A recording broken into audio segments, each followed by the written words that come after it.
Hello, everybody. David here, and today is my superhero box office report where I tell you guys where the latest superhero movies are on the charts of all the superhero movies worldwide.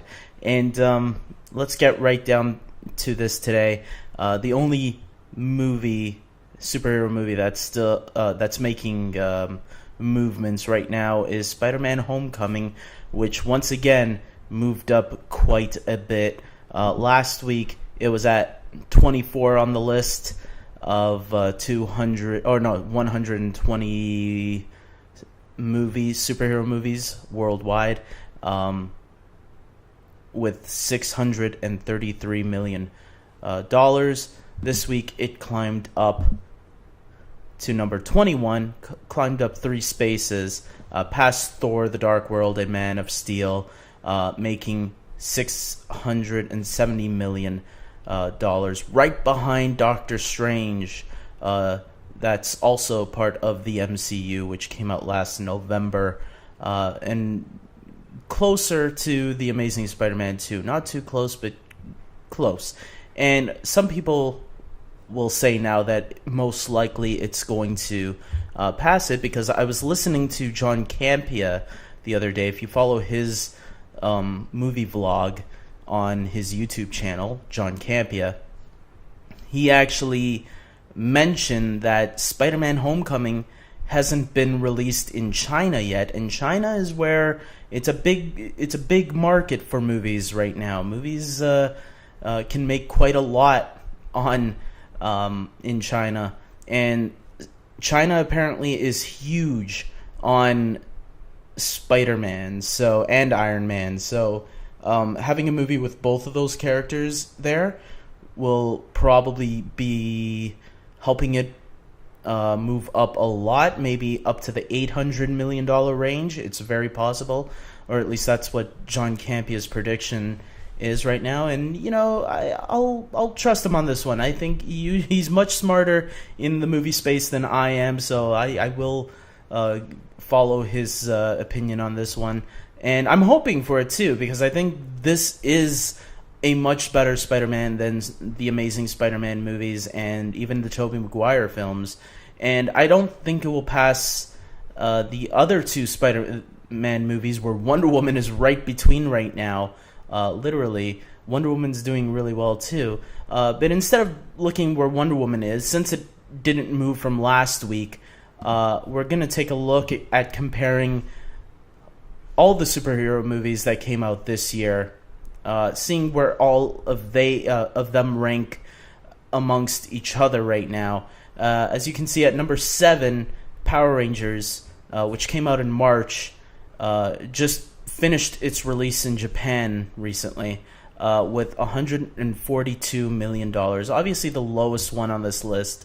One that I didn't have, but it's actually lower than Power Rangers because I forgot to add it, was Captain Underpants, which was a DreamWorks animated film, which got really good reviews, but unfortunately didn't make the money that I think DreamWorks was hoping for. So I'm guessing it was a bomb, depending on how much money that cost. But considering I didn't even see much marketing for Captain Underpants, I'm going to guess there wasn't that much of a budget. Maybe. I have no idea. Box Office Mojo didn't really show how much it cost to make. But usually DreamWorks, you'd expect a pretty good, healthy budget. Split is at number 6. Now, I debated whether I should talk about Split on these videos or not, because is it a superhero movie or isn't it? Well, if you consider Unbreakable a superhero movie, then I guess Split would be a supervillain movie, because if you've seen Split, well, then you know the little twist at the end of the movie. So, moving on, at number 5, we got the Lego Batman movie, which a lot of people, including myself, say it should have done a lot better. Logan is at number 4 with $616 million, with Spider-Man right above it, where I already mentioned Spider-Man, so I don't have to mention it again. Number 2, Wonder Woman is holding on to number 2 right now. So John Campea believes that Spider-Man can pass Wonder Woman with that $793 million.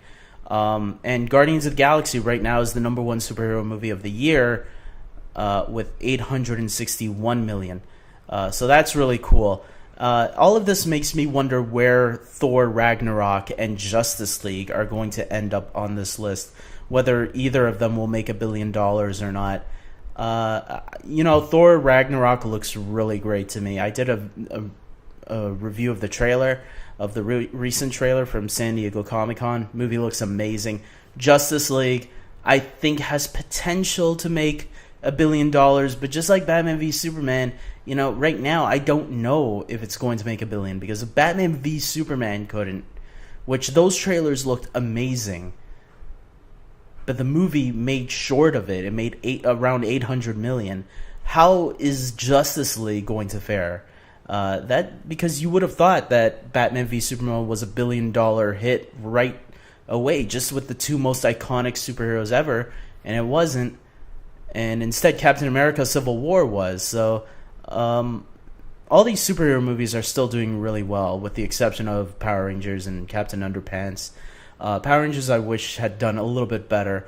I wish it got around like $200 million to warrant a sequel. I don't know how rentals are doing. I heard the first 2 weeks they were doing well. I haven't heard anything since. And I heard toy sales were doing really well, but that's not unusual for Power Rangers. Power Rangers has always done really well in toy markets. That's what kept the show alive all these years, was basically the toys. So I don't know. It's going to be an interesting year when November comes and we see how Thor Ragnarok and Justice League fare. And Justice League really needs to be a hit for the future of the DCEU.